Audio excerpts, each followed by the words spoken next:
എല്ലാവർക്കും നമസ്കാരം. നടിയെ ആക്രമിച്ച കേസിലെ 6 പ്രതികൾക്കും 20 വർഷം കഠിന തടവ് വിധിച്ചുകൊണ്ട് കോടതി ഉത്തരവ് വന്നു. അപ്പം അതിനെക്കുറിച്ച് 1-2 വാക്കുകൾ പറയണമെന്ന് തോന്നി. കുറേ ദിവസമായി ഇതിന്റെ സത്യവും കള്ളവും, ഇതിനകത്ത് കുറ്റം ചെയ്തോ, നടൻ കുറ്റക്കാരനാണോ എന്നൊന്നും കോടതിയിൽ തെളിയിക്കാൻ പ്രോസിക്യൂഷന് കഴിഞ്ഞിട്ടില്ല എന്നൊക്കെയുള്ള വാദങ്ങൾ നടക്കുകയാണ്. അപ്പോഴും അരിയാഹാരം കഴിക്കുന്ന സാധാരണക്കാരായ നമ്മളെപ്പോലെയുള്ള പൊതുജനങ്ങളുടെ മനസ്സിൽ ഉയരുന്ന ഒരുപാട് ചോദ്യങ്ങളുണ്ട്. ആ ചോദ്യത്തിനൊന്നും കോടതിയിൽ നിന്നും നമുക്കാർക്കും ഉത്തരം കിട്ടിയിട്ടുമില്ല. പിന്നെ കോടതിയിൽ എപ്പോഴും തെളിവുകൾക്കാണ് മുൻതൂക്കം. ഗൂഢാലോചന നടത്തിയിട്ടുണ്ടോ, കൊട്ടേഷൻ കൊടുത്തിട്ടുണ്ടോ എന്ന് തെളിയിക്കാൻ പ്രോസിക്യൂഷന് കഴിഞ്ഞിട്ടില്ല. അത് പ്രോസിക്യൂഷന്റെ ഭാഗത്തെ വീഴ്ചയായിട്ട് നമുക്ക് കണക്കാക്കാൻ പറ്റും. പക്ഷേ ഞാനിപ്പോൾ ഈ വീഡിയോ ചെയ്യാനുണ്ടായ ഒരു പ്രധാന കാരണം ഈ ഒരു ന്യൂസ് നിങ്ങൾ കണ്ടോ? ഇതിപ്പോൾ ഞാൻ മൊബൈലിൽ ഇങ്ങനെ കാണിക്കുമ്പോൾ നിങ്ങൾക്ക് സെൽഫി ആയതുകൊണ്ട് തിരിച്ചേ കാണിക്കാൻ പറ്റൂ. ഞാനിത് വായിച്ച് കേൾപ്പിച്ചാം. വില പറഞ്ഞുറപ്പിച്ച കച്ചവടം. വിധി തയ്യാറാക്കിയത് ജഡ്ജിയുടെ സുഹൃത്ത് ഷേർലി. വിധി ദിലീപിന്റെ സുഹൃത്തും പ്രതിയുമായ ശരത്തിനെ വായിച്ചു കേൾപ്പിച്ച് കച്ചവടം ഉറപ്പിച്ചു. വിധിയുടെ ഉള്ളടക്കം ഊമക്കത്തായി ലഭിച്ചു. അപ്പോ ഈ വിധിയൊക്കെ എന്തായിരിക്കുമെന്ന് മുൻകൂട്ടി അറിഞ്ഞുകൊണ്ട് വിധി തയ്യാറാക്കിയത് ജഡ്ജിയുടെ സുഹൃത്ത് ഷേർലിയാണ്. അപ്പം ഇതിന്റെയൊക്കെ ഒരു അടിസ്ഥാനം എന്തായിരിക്കാം എന്ന് നമുക്ക് എല്ലാവർക്കും ഊഹിക്കാമല്ലോ. അപ്പോ ഞാൻ നടിയുടെ കൂടെയാണോ എന്ന് ചോദിച്ചാൽ അതെ, നടിയുടെ കൂടെ തന്നെയാണ്. ഒരുപാട് നടന്റെ അല്ലെങ്കിൽ ദിലീപിന്റെ അനുകൂലികൾ, ഞാൻ ദിലീപ് കുറ്റം ചെയ്തോ ഇല്ലയോ എന്നുള്ളത് എനിക്ക് പേഴ്സണലി അറിയില്ല. പക്ഷേ എങ്കിലും ചില തെളിവുകളും ചില ആൾക്കാരുടെ അല്ലെങ്കിൽ ചില സാക്ഷികളെ വിസ്തരിച്ചതിൽ നിന്നും ചിലരുടെ മൊഴികളിൽ നിന്നും എല്ലാം നമുക്ക് മനസ്സിലായത് കൃത്യമായി കൊട്ടേഷൻ കൊടുത്തത് തന്നെയാണെന്നാണ്. പക്ഷെ ഇത് കൊട്ടേഷൻ കൊടുത്ത് സ്ത്രീയെ അപകീർത്തിപ്പെടുത്തുന്നതിലുപരി മാനസികമായി അവരെ തളർത്തുക എന്നത് തന്നെയായിരുന്നു മെയിൻ ഉദ്ദേശം. അല്ലാതെ ഇപ്പം 1-2 പേർ, അഖിൽ മാരാരെ പോലുള്ളവരൊക്കെ ദിലീപിനെ അനുകൂലിച്ച് ഫേസ്ബുക്കിലൊക്കെ പോസ്റ്റ് ഇടുന്നതിനകത്ത് പറയുന്നത് ദിലീപ് ഇത്രയ്ക്ക് വിഡ്ഢിയാണോ, ഒരു ഓടുന്ന കാറിൽ വെച്ച് പീഡിപ്പിച്ച് അതിന്റെ ദൃശ്യങ്ങൾ പകർത്തി അത് പബ്ലിക്കാക്കി അവരെ മോശക്കാരിയാക്കാൻ മാത്രം ഇതായാൽ തെളിവുകളൊക്കെ പെട്ടെന്ന് ഉണ്ടാവുകയും അവരെ പെട്ടെന്ന് പിടിക്കപ്പെടുകയും ചെയ്യുമെന്നൊക്കെ അറിയാത്തത്ര വിഡ്ഢിയാണോ ദിലീപ് എന്നൊക്കെ ചോദിക്കുന്നുണ്ട്. പക്ഷേ എനിക്ക് മനസ്സിലായ ഒരു കാര്യം എന്താണെന്നറിയോ? ഇവരെ മാനസികമായി തളർത്തുക എന്നത് തന്നെയായിരുന്നു ഈ കൊട്ടേഷൻ കൊടുത്ത ആരുടെ ആയാലും ഉദ്ദേശമെന്ന് പറയുന്നത്. പിന്നെ ദിലീപിനെതിരായി ഒരുപാട് തെളിവുകളും സാക്ഷിമൊഴികളും എല്ലാം ഉണ്ടായിരുന്നു. അതിൽ വളരെ കുറച്ചു പേര് മാത്രമാണ്, ഞാൻ പേരൊന്നും എടുത്ത് പറയുന്നില്ല, വളരെ കുറച്ചു പേർ മാത്രമാണ് ആ മൊഴിയിൽ ഉറച്ചു നിന്നത്. ബാക്കി എല്ലാവരും കോടതിയിൽ അവരുടെ ഇഷ്ടാനുസരണം മൊഴി മാറ്റി പറഞ്ഞവരാണ്. ദിലീപ് അങ്ങനെ ഒരു കൃത്യകൃത്യം ചെയ്തില്ല എങ്കിൽ എന്തുകൊണ്ടാണ് സിനിമാ മേഖലയിൽ നിന്നുള്ളവർ പോലും ദിലീപിന് എതിരായി മൊഴി പറയാതിരുന്നത്? ദിലീപിനെ അനുകൂലിച്ച് മൊഴി മാറ്റി പറഞ്ഞത് എന്തിനാണ്? വാസ്തവം പറഞ്ഞോളട്ടെ, ഈ മൊഴി മാറ്റി പറയുമ്പോൾ ദിലീപ് അങ്ങനെ ഒരു കുറ്റകൃത്യം ചെയ്തിട്ടില്ല എങ്കിൽ നിങ്ങൾ കോടതിയിൽ സത്യം പറഞ്ഞാൽ മതി. മൊഴി മാറ്റി പറയേണ്ട കാര്യമില്ല. എന്തിനാണ് ദിലീപ് ഇവരെയെല്ലാം സ്വാധീനിച്ചത് മൊഴി മാറ്റി പറയാനായിട്ട്? അപ്പൊ തെറ്റ് ചെയ്തിട്ടില്ല എങ്കിൽ അങ്ങനെയല്ലേ വേണ്ടത്? അപ്പോ ഒരു സാധാരണക്കാരിയായ സ്ത്രീ, ഒരു നടി എന്നതിലുപരി അവരൊരു സ്ത്രീയാണ്. ആ സ്ത്രീയെ മാനസികമായി തളർത്തുക തന്നെയാണ് ഈ പീഡനത്തിലൂടെ ലക്ഷ്യമിട്ടത്. നമ്മുടെ ലോക ചരിത്രത്തിൽ ആദ്യമായി ഒരിടത്തും കേട്ടുകേൾവി പോലും, ഒരു സിനിമാ കഥ പോലും വെല്ലുന്ന രീതിയിലുള്ള കൊട്ടേഷനാണ്. അതായത് പീഡിപ്പിക്കാൻ കൊട്ടേഷൻ കൊടുക്കുക.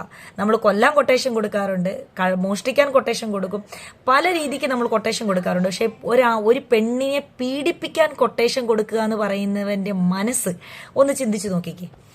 ഇനി ദിലീപ് പറയുന്നത് പോലെ ഇതിന്റെ പിന്നിൽ ആരെങ്കിലും ഉണ്ടോ? ദിലീപിനെതിരെ ഗൂഢാലോചന നടത്തിയിട്ടുണ്ടോ എന്ന് പറയാൻ വേണ്ടിയിട്ടേ വ്യക്തമായ തെളിവുകളുടെ അടിസ്ഥാനത്തിലാണ് ദിലീപിനെ അറസ്റ്റ് ചെയ്യുന്നത്. പൾസർ സുനി ഉൾപ്പെടെ ദിലീപിനെതിരെ മൊഴി പറഞ്ഞിട്ടാണ് ദിലീപിനെ അറസ്റ്റ് ചെയ്യുന്നതും അറസ്റ്റ് രേഖപ്പെടുത്തുന്നതും ഒക്കെ. അതിനുശേഷം വീണ്ടും ഇവരുടെയൊക്കെ ഇഷ്ടാനുസരണം പലരും, സിനിമാ മേഖലയിൽ നിന്നുള്ള പലരും മൊഴി മാറ്റി പറയുകയുണ്ടായി. എങ്കിലും ഒരു സാധാരണക്കാരി എന്ന നിലയിൽ എൻ്റെ ഉള്ളിലുള്ള കുറേ ചോദ്യങ്ങളുണ്ട്. ആ മെമ്മറി കാർഡ് എവിടെ? എന്തിനാണ് ഇത്രയും ദിലീപ് ഈ തെറ്റ് ചെയ്തിട്ടില്ല എങ്കിൽ ഇത്രയും ഒരു ക്രിമിനൽ ലോയറെ വെച്ച് എന്തിനാണ് ദിലീപ് ഈ കേസ് വാദിച്ചത്? അതും ഒരു കേസ് പോലും തോറ്റിട്ടില്ലാത്ത, ജീവിതത്തിൽ ഒരു കേസ് പോലും, ഏതോ ഒരു എനിക്കറിയാൻ കഴിയുന്നത്, ഞാൻ മനസ്സിലാക്കിയതിൽ നിന്നും ഏതോ ഒരു ഫിനാൻഷ്യൽ ക്രൈസിസിന്റെ ഒരു കേസ്, ഏതോ ഒരു വാഹന ഇതിന്റെ കേസ് മാത്രമാണ് ആ പുള്ളി തോറ്റിട്ടുള്ളത്. വേറെ ഒരൊറ്റ കേസ് പോലും ആ അഡ്വക്കേറ്റ് തോറ്റിട്ടില്ല. അങ്ങനെയുള്ളൊരു ക്രിമിനൽ ലോയറെ എന്തുകൊണ്ടാണ് ദിലീപ് സമീപിച്ചത്? അപ്പോൾ ഇതിനകത്ത് നിന്നെല്ലാം ഊരിക്കൊണ്ട് പോരാൻ വേണ്ടിയിട്ട് തന്നെയല്ലേ. അപ്പൊ ദിലീപ് എന്തെങ്കിലും ചെയ്യാതെ ഈ പറയുന്നത് പോലെ സിനിമാ മേഖലയിൽ നിന്നുള്ള ബാക്കി എത്രയോ ആൾക്കാരുണ്ട്, ദിലീപിനേക്കാൾ ഉയരത്തിൽ നിൽക്കുന്നവരുണ്ട്, ദിലീപിനേക്കാൾ വളരെ ഉയരത്തിലേക്ക് കയറിപ്പോയിക്കൊണ്ടിരിക്കുന്ന സംവിധായകരും നടന്മാരും നിർമ്മാതാക്കളും ഒക്കെയുണ്ട്. ഇവരെ ഒന്നും പറയാതെ ദിലീപിനെ എന്തുകൊണ്ടാണ് പറഞ്ഞത്? അപ്പോ തീയില്ലാതെ പുക ഉണ്ടാവില്ലല്ലോ. നമ്മളെല്ലാവരും കഴിക്കുന്നത് അരിയാഹാരമല്ലേ?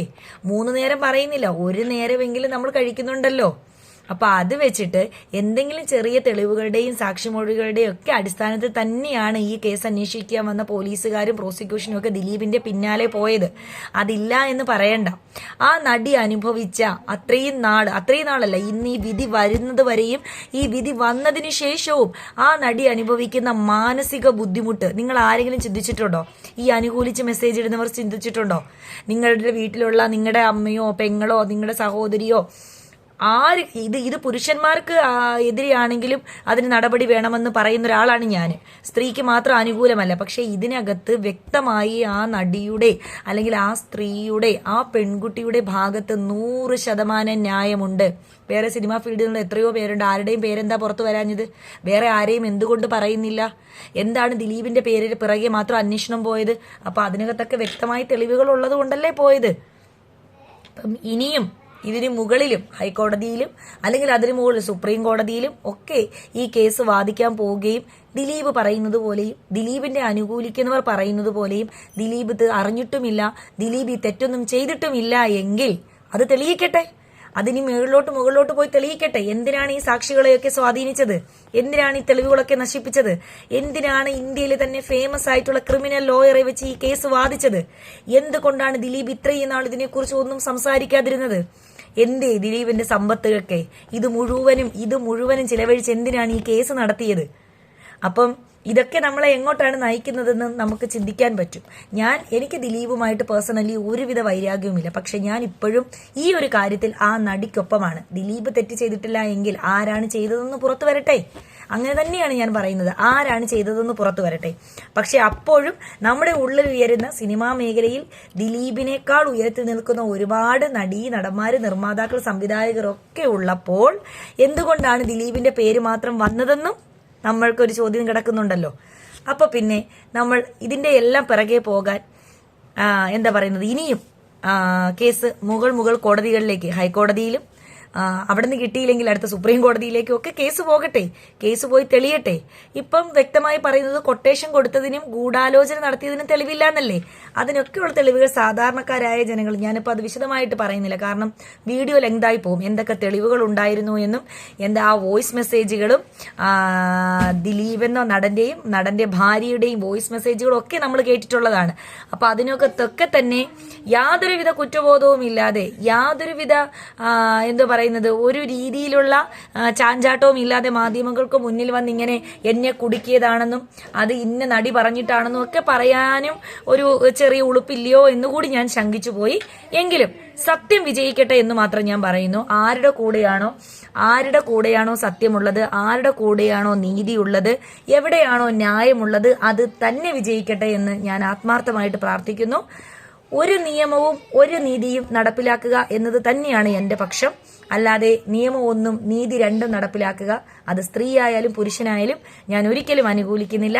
അപ്പോൾ എന്തായാലും ഇനി മുകളിലേക്ക് പോകും തോറും കേസ് അല്ലെങ്കിൽ ഇത് തെളിയട്ടെ എന്ന് തന്നെ ആത്മാർത്ഥമായിട്ട് പ്രാർത്ഥിക്കുന്നു. കുറ്റവാളി ആരായാലും, ഈ ഗൂഢാലോചന കൊടുത്തയാളും കൊട്ടേഷൻ കൊടുത്തയാളും രംഗത്ത് വരികയും ഇവർക്ക് കിട്ടിയതിനേക്കാൾ ഒരുപടി മുകളിൽ ഉയരത്തിൽ ശിക്ഷ തന്നെ അവർക്ക് കിട്ടണമെന്ന് ഞാൻ ആത്മാർത്ഥമായിട്ട് പ്രാർത്ഥിക്കുന്നു. Thank you.